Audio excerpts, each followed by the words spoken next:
pleasant day, everyone. By the way, I am Rodelina Tado, a first-year college student of Mindanao State University, Buog campus, taking up a degree of a Bachelor of Secondary Education, major in English. My task for today is to have a research about the definition of special education, the objective of special education, the philosophical foundations of special education, and lastly, is the prominent and personalities in development of special education. First, what is the definition of special education? Special education, also called special needs education, the education of children who differ socially, mentally, or physically from the average to such an extent that they require modifications of usual school practices. Special education serves children with emotional, behavioral, or cognitive impairments or with intellectual, hearing, vision, speech, or learning disabilities, like gifted children with advanced academic abilities and children with orthopedic or neurological impairments. See also deafness, blindness, speech disorder, what else? Mental disorder, gifted child, childhood disease, and disorder learning disabilities. That is the definition of special education. Now, upon knowing the definition of special education, what are the objectives of special education? So, the objectives of special education, first, special education is to help them to acquire necessary social skills, emotional literacy to live with, participate in school, home, and community life as properly as possible. Second, special education is to help them in receiving instructions and learning experiences in tune with their learning abilities and specific individualities. Third, special education is to help in seeking their integration into the mainstream by providing them the least restrictive environment for their educational placement. Fourth, special education is to help them in acquiring learning experiences and training by the use of materials, methods, technique, aids and equipment, assistive devices, etc., as per tune with nature of their exceptionalities. Number 5. The purpose of special education is to provide equal access to education for children ages birth through 21 by providing specialized services that will lead to school success in the general curriculum. If your child's healthcare provider, teacher, other interested party, or your suspect that your child may be eligible for special education services, it is helpful to know what to expect and where to begin.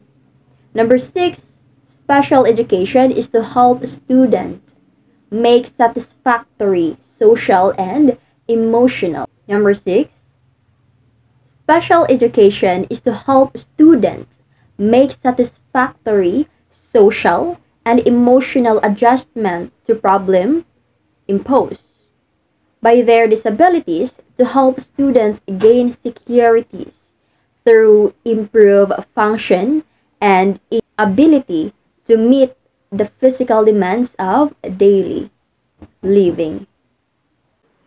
Moving on to a philosophical foundation of special education.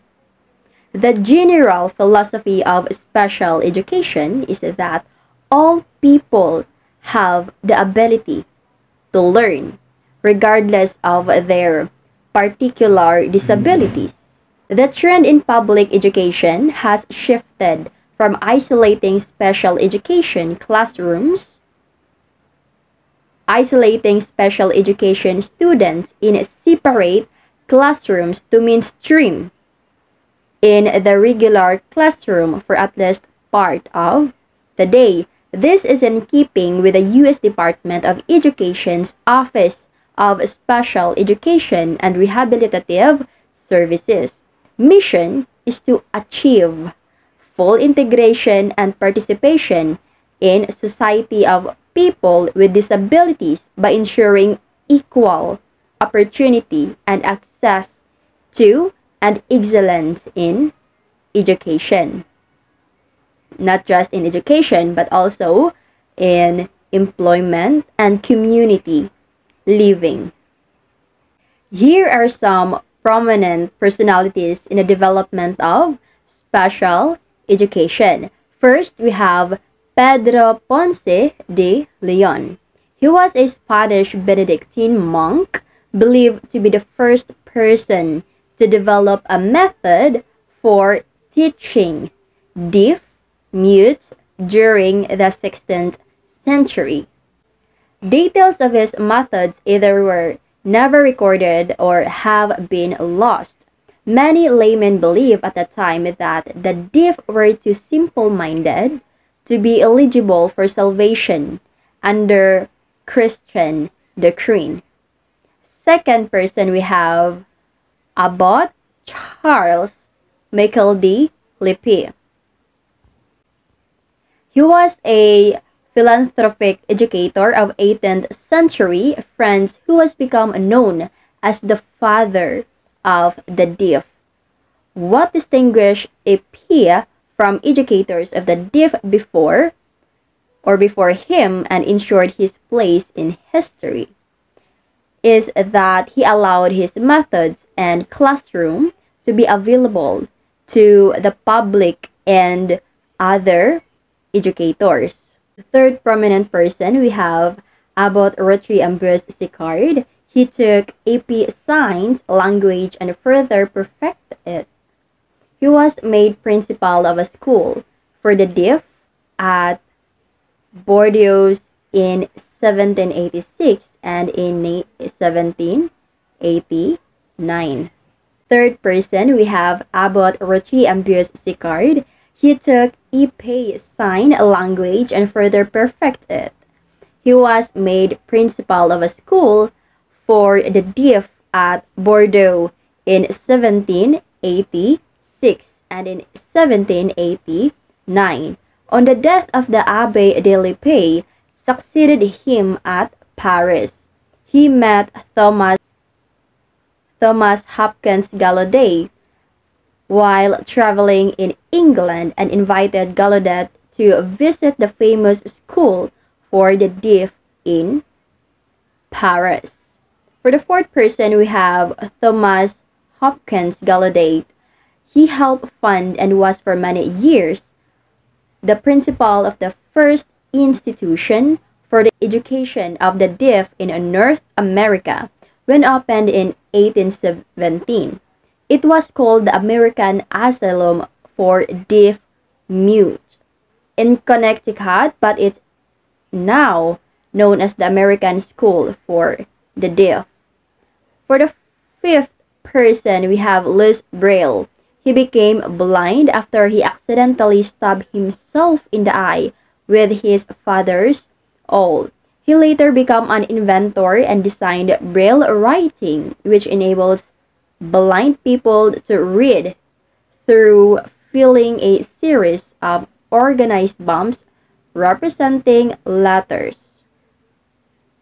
This concept was beneficial to all blind people from around the world and is commonly used even today. That is all for today. Once again, this is Rodelina Tado. Thank you for watching and God bless.